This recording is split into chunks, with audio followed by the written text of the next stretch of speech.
प्यारे बच्चों, home science का ऑब्जेक्टिव क्वेश्चन क्लास 12th का हम लोगों ने देख लिया है। यदि नहीं देखे हैं तो चैनल के प्लेलिस्ट में जा के देख सकते हैं या ऊपर आई बटन पर भी आपको मिल जाएगा प्लेलिस्ट, वहां से भी आप जाके देख सकते हैं। इस वीडियो में हम लोग गृह विज्ञान के सब्जेक्टिव प्रश्नों को देखेंगे। टोटल 4 सेट है। ये पहला सेट का क्वेश्चन आंसर है जो आपके लिए परीक्षा उपयोगी हो सकता है। चैनल पर पहली बार है तो जरूर सब्सक्राइब कर लें। तो पहला क्वेश्चन है, गृह विज्ञान शिक्षा से लाभ क्या है। तो गृह विज्ञान विषय में आहार एवं पोषण, स्वास्थ्य, सफाई व शिशु कल्याण आदि का वैज्ञानिक ज्ञान दिया जाता है, जिससे वह व्यक्ति प्रतिदिन के प्रत्येक कार्य को वैज्ञानिक रूप से कर सकते हैं। जल क्या है। तो जल वह साफ तरल है जो रंगहीन, स्वादहीन और गंधहीन होता है। यह ऑक्सीजन और हाइड्रोजन के संयोग से बनता है। रासायनिक संकेत इसका है H2O। प्रकृति में जल 3 रूपों में मिलता है, ठोस, द्रव और गैस। निमोनिया क्या है। तो निमोनिया शिशुओं को फेफड़ों की वायु कोशिकाओं तथा श्वास नली में संक्रमण के कारण उत्पन्न होता है या कोकस नामक जीवाणुओं के कारण होता है। इससे बचने के लिए बच्चों को ठंड के दिनों में उपयुक्त कपड़े पहनाने चाहिए। BCG क्या है। तो BCG का पूरा नाम है बेसिलस कॉमेट ग्यूरियन है। BCG का टीका तपेदिक अथवा क्षय रोग का निवारण करता है। सभी नवजात शिशुओं को जन्म के तत्काल बाद से 1 माह तक BCG का टीका लगाया जाता है। अगला है, उपभोक्ता का अर्थ क्या है। तो जो व्यक्ति अपनी आवश्यकताओं को पूरा करने के लिए वस्तुओं या सेवाओं को खरीदता है तथा उसका उपभोग करता है, उसे उपभोक्ता कहते हैं। हम सभी किसी न किसी रूप में उपभोक्ता हैं। बचत क्या है। तो आय का वह अंश जो व्यक्ति बचाता है बचत कहलाता है। बचत व्यक्ति की आय का वह भाग है जो भविष्य की आवश्यकताओं की पूर्ति के लिए बचाकर रखा जाता है। कुल आय में से व्यय को घटा देने से जो कुछ शेष बचता है वह बचत कहलाता है। तो बचत का हम लोग इस तरह भी फॉर्मूला लिख सकते हैं, Y बराबर S माइनस C।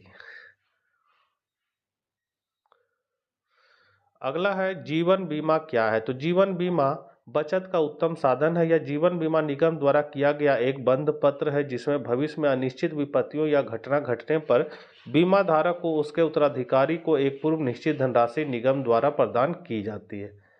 अगला है, गृह विज्ञान का महत्व बताएं। तो पहला महत्व है, गृह संबंधी कार्यों की समुचित जानकारी प्राप्त होती है। दूसरा, बच्चों एवं पारिवारिक सदस्यों की देखभाल की जानकारी प्राप्त होती है। तीसरा, सिलाई, गृह विज्ञान, गृह वाटिका आदि की जानकारी प्राप्त होती है। स्तनपान के 4 लाभ बताइए। तो पहला, माता के दूध में लैक्टो एल्बुमिन नामक प्रोटीन होता है जो केसिन की अपेक्षा अधिक सुपाच्य होता है। माता के दूध में बाह्य कीटाणुओं के प्रवेश की गुंजाइश नहीं होती है। कोलेस्ट्रॉल मतलब माँ के स्तन से निकला पहला दूध में एंटीबॉडी होती है जो प्रतिरक्षा उत्पन्न करती है।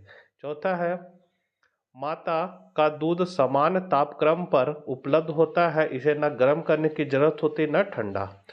अगला है क्वेश्चन, खाद्य पदार्थों को खरीदते समय आप किन किन बातों पर ध्यान देंगे। तो खाद्य पदार्थों को खरीदते समय हमें निम्न बातों को ध्यान देना होगा। पहला, मिलावट नहीं रहने हेतु खरीदारी विश्वसनीय दुकान से करनी चाहिए। फिर खरीदारी करते समय अपने एवं दूसरों के अनुभवों का फायदा उठाना चाहिए। ISI एग मार्क या FPO मार्क वाले मानक खाद्य पदार्थ ही खरीदने चाहिए क्योंकि इसकी शुद्धता की गारंटी होती है। वस्त्रों को कीड़े या फफूंदी से कैसे बचाया जाता है। तो वस्त्रों को कीड़े एवं फफूंदी से नेफ्थलीन की गोलियां, नीम की पत्तियां, सूखे लाल मिर्च, गोल मिर्च आदि का प्रयोग किया जाता है। वस्त्रों में नमी की स्थिति में फफूंदी लगते हैं जिससे भद्दे दाग वस्त्रों पर लग जाते हैं। फनी लग जाने पर उसके धब्बों को तुरंत छुड़ा देना चाहिए। मैंने फफूंदी लग जाने पर उसके धब्बों को तुरंत छुड़ा देना चाहिए। अगला है, भविष्य निधि में धन रखने के क्या लाभ है। तो यह सरकारी या गैर सरकारी सेवा में कार्यरत कर्मियों के लिए अनिवार्य योजना। इसके अंतर्गत प्रति माह वेतन में से एक निश्चित राशि इस योजना में जमा कराई जाती है। आवश्यकता पड़ने पर विभिन्न कार्यों जैसे बच्ची का विवाह, शिक्षा, घूमने आदि के लिए इस राशि ऋण के रूप में संस्थान प्रधान द्वारा प्राप्त होती है। भविष्य निधि में धन रखने की निम्नलिखित लाभ है। पहला, धन सुरक्षित रहता है। धन ब्याज सहित वापस प्राप्त होता है। आवश्यकता पड़ने पर सरलता से ऋण प्राप्त होता है। अगला है, वानस्पतिक धब्बा क्या है, इसे कैसे हटाया जाता है। पेड़ पौधों से प्राप्त पदार्थों द्वारा लगने वाले धब्बे वानस्पतिक धब्बे कहे जाते हैं, जैसे चाय, कॉफ़ी, फल, फूल तथा सब्जियों के धब्बे। इसे क्षारीय माध्यमों द्वारा हटाया जाता है। क्षारीय अभिकर्षक बोरेक्स, सुहागा, अमोनिया एवं बासिंग सोडा, सब्जी एवं हल्दी के धब्बे साबुन, जेबल घोल द्वारा छुड़ाए जाते हैं। फल एवं सब्जियों के धब्बे सुहागा और नमक के घोल से भी छूट जाते हैं। शरीर में जल का क्या कार्य है? तो पहला, शरीर का निर्माण कार्य। शरीर के पूरे भार का 56% भाग जल का होता है। गुर्दों में 83% रक्त में, 85% मस्तिष्क में, 79% मांसपेशी में, 72% जिगर में और 70% तक अस्थियों में 25% जल होता है।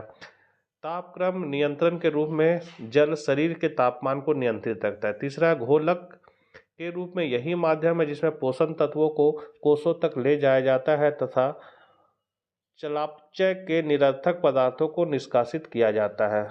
पाचन क्रियाओं में जल का प्रयोग होता है। मूत्र में 96% जल होता है। मल विसर्जन में इसकी आवश्यकता होती है। इसकी कमी से कब्जियत होती है। स्नेहक कार्य, यह शरीर के हड्डियों के जोड़ों में होने वाले रगड़न से बचाता है। संधियों के चारों तरफ थैलीनुमा ऊतक में यह उपस्थित होता है। इसके नष्ट होने से संधियां जकड़ जाती है। शरीर के निरुपयोगी पदार्थों को बाहर निकालना, शरीर के विषैले पदार्थों को मूत्र तथा पसीने द्वारा यह बाहर निकालने में सहायक होता है।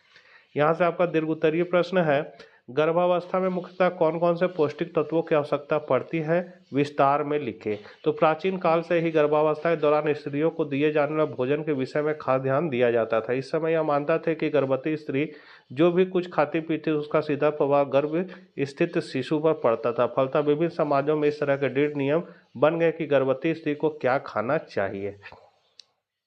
तो पौष्टिक आवश्यकताएं में पहला है ऊर्जा। गर्भकाल के प्रथम 3 मास में अधिक कैलोरी की आवश्यकता नहीं है, किंतु द्वितीय तृतीय अवस्था में लगभग 300 कैलोरी समान आवश्यकता के अलावा लेना जरूरी है। परंतु एक मोटी स्त्री का यदि गर्भावस्था में वजन बढ़ता है तो उसे कम कैलोरीज ही लेना उचित है। प्रोटीन से शरीर के सूक्ष्म इकाएं कोशिका की रचना होती है और कोशिकाओं से शिशु का शरीर बनता और बढ़ता है। चतुर्थ मास के बाद प्रोटीन अत्यंत आवश्यक है। साधारण स्त्री के भोजन से गर्भवती के भोजन में 1 ग्राम उत्तम श्रेणी का प्रोटीन अधिक होना चाहिए। अंतिम 6 महीने में लगभग 950 ग्राम प्रोटीन का भंडारण होता है। इसमें से आधा बच्चे के शरीर की वृद्धि और शेष माता के बढ़ते हुए तंतुओं के लिए आवश्यक है। अतः प्रोटीन युक्त पदार्थ जैसे दूध, पनीर, अंडा, मांस, मछली, दालें, सोयाबीन, मेवे आदि की मात्रा बढ़ानी चाहिए। तीसरा है खनिज लवण। तो लवण शरीर की मांसपेशियों के उचित संगठन और शरीर की क्रियाओं को नियमित रखने के लिए आवश्यक है। गर्भावस्था में कैल्शियम, लोहा आदि की आवश्यकता अधिक होने के कारण ही उनके पोषण में जरूरत बढ़ जाती है। कैल्शियम, जन्म से ही बच्चे के शरीर में लगभग 22 ग्राम कैल्शियम होता है, जिसका अधिकांश भाग उसे आखिर के 1 महीने में मिलता है। फास्फोरस का उपयोग कैल्शियम के साथ किया जाता है। यह गर्भावस्था में भ्रूण के शरीर की वृद्धि के लिए अति आवश्यक है। लोहा, तो गर्भकाल में स्त्री को लोहे की आवश्यकता होती है। इसकी कमी से रक्त में हीमोग्लोबिन की कमी हो जाती है। संपूर्ण गर्भावस्था में गर्भवती महिला को 700 से 1000 मिलीग्राम लोहे को शोषित करना जरूरी है। गर्भावस्था में माता के रक्त में वृद्धि होती है तथा शिशु का रक्त बनता है, जिसके लिए गर्भवती को प्रतिदिन अधिक लोहे की आवश्यकता होती है। आयोडीन, गर्भावस्था में आयोडीन की आवश्यकता भी साधारण अवस्था में बढ़ जाती है। भोजन में आयोडीन की कमी होने से मां और शिशु दोनों को गलकंड, घेघा रोग आदि होने की संभावना रहती है।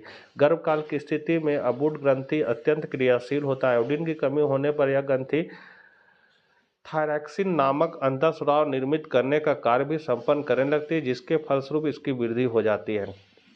आयोडीन शरीर में ग्रंथियों के द्वारा हार्मोन उत्पन्न कराने में सहायता करता है। अगला है भोजन पकाने, परोसने और खाने में किन किन नियमों का पालन करना चाहिए। तो भोजन पकाने के निम्नलिखित 4 नियम है। पहला, जल द्वारा पाक क्रिया आर्द्रता के माध्यम से उबालकर की जाती है। दूसरा, वाष्प द्वारा स्वास्थ्य की दृष्टि से यह उत्तम है, क्योंकि खाद्य पदार्थ जल की वाष्प द्वारा पकाया जाता है। चिकनाई द्वारा इसके लिए तेल, घी आदि का प्रयोग किया जाता है। इसे निम्नलिखित विधि द्वारा पकाया जाता है। पहला, तलने की अथली विधि। दूसरा, तलने की गहरी विधि तथा तलने की शुष्क विधि। तलने की अथली विधि द्वारा चीला, डोसा और मछली पकाए जाते हैं। तलने की गहरी विधि द्वारा पूड़ी, कचौड़ी, समोसे पकाए जाते हैं। और तलने की शुष्क विधि द्वारा सॉसेस तथा बेलन बनाए जाते हैं। वायु द्वारा वायु का प्रयोग भूनने तथा सेकने में किया जाता है। सब्जियों को पकाते समय धीमी आंच का प्रयोग करना चाहिए। ढककर भोजन पदार्थों को पकाने से वाष्प के दबाव से सिक पकते हैं तथा उसकी सुगंध भी बनी रहती है। दूध को उबाल कर उसका लाकर आंच धीमी कर देना चाहिए और उसे कुछ देर उबलने देना चाहिए। भोजन परोसने तथा खाने के नियम, इसके 4 नियम है। पहला, विशुद्ध भारतीय शैली। इसमें फर्श पर आसानी, दरी या लकड़ी के पट्टे पर बैठकर भोजन किया जाता है। फिर है भारतीय विदेशी मिली जुली शैली। इस शैली में मेज और कुर्सी पर बैठकर भोजन ग्रहण किया जाता है। पक्षपात शैली में इसमें मेज पर रखे कांटे, चम्मच तथा छुरी के प्रयोग से भोजन किया जाता है। भोजन परोसने का कार्य वेटर करते हैं। स्वाहार बुफे शैली स्थान की कमी तथा अतिथि के अधिक होने की स्थिति में इसका प्रयोग किया जाता है। इसमें एक बड़ी मेज पर खाने की सभी सामग्रियों को डेगों में रख दिया जाता है। इसमें स्वयं ही खाना निकालकर लोग खड़े होकर या घूम घूम कर खाते हैं। अगला है उपभोक्ता शिक्षा से क्या लाभ है, संक्षेप में वर्णन करें। तो किसी भी सेवा अथवा वस्तु के समय उपभोक्ता की संपूर्ण आवश्यकता ज्ञान ही उपभोक्ता शिक्षा कहलाती है। विक्रेताओं की चालाकी से बचने और विवेकपूर्ण खरीदारी करने में उपभोक्ता शिक्षा अनेक प्रकार से सहायक है। पहला, उपभोक्ता शिक्षा के द्वारा लोगों को अपनी खरीदारी की गई वस्तु या ली गई सेवा के बारे में पूर्ण और सही जानकारी मिलती है, जिससे इन्हें सुंदर स्वास्थ्य जीवन और सुरक्षित भविष्य के साथ साथ अपने धन का सदुपयोग करने से पूर्ण संतुष्टि भी प्राप्त होती है। दूसरा है, उपभोक्ता शिक्षा द्वारा महत्वपूर्ण चयन की क्षमता की जाती है, जिससे सही खरीदारी करने में मदद मिलती है। तीसरा है, उपभोक्ता शिक्षा द्वारा उपभोक्ताओं को तर्क करने की क्षमता भी जागृत होती है। शिक्षा द्वारा उपभोक्ताओं को विभिन्न मानक चिन्हों के मानकों तथा चिन्हों के बारे में जानकारी मिलती है। उपभोक्ता के हितों की रक्षा के लिए 3 प्रकार के उपाय अपनाए गए हैं: कानूनी, प्रशासनिक व तकनीकी। कानूनी उपायों में उपभोक्ता संरक्षण अधिनियम लागू करना शामिल है। जरूरी वस्तुओं का विवरण सार्वजनिक वितरण प्रणाली द्वारा करना एक प्रशासनिक उपाय है। और सी, वस्तुओं का मानकीकरण तकनीकी उपाय है। अगला है, कुकुर खांसी के लक्षण, उपचार एवं रोकथाम लिखे। कुकुर खांसी, यह रोग बैसिलस परट्यूसिस नामक जीवाणु के संक्रमण द्वारा विशेषकर बच्चों में होता है। लक्षण इसका प्रारंभ में बच्चे को खांसी आने लगती है, जो बाद में बढ़कर गंभीर रूप धारण कर लेता है। खांसी के साथ साथ बच्चे को छींके आना, नाक बहना व आंखों से पानी निकलने लगता है। खांसते खांसते बच्चों का मुंह लाल हो जाता है और कई बार वह वहम भी कर देता है, माने उल्टी कर देता है। बच्चों को खांसी के साथ छाती से एक विशेष प्रकार की आवाज़ भी निकलती है, जिसके कारण उसे ह्यूमर कफ कहते हैं। खांसी के साथ हल्का बुखार भी रहता है। उपचार एवं रोकथाम, तो लक्षण दिखाई देने पर डॉक्टर को दिखाना चाहिए। दूसरा, रोगी बच्चे को स्वस्थ बच्चे से अलग रखना चाहिए। तीसरा, रोगी बच्चे की ठंड व सीलन से रक्षा करनी चाहिए तथा उन्हें हवादार कमरे में रखना चाहिए। चौथा, रोगी को हल्का व आसानी से पचने वाला भोजन देना चाहिए। अगला क्वेश्चन है, आहार मिलावट को परिभाषित करें तथा आहारीय मिलावट की जांच कैसे करनी चाहिए।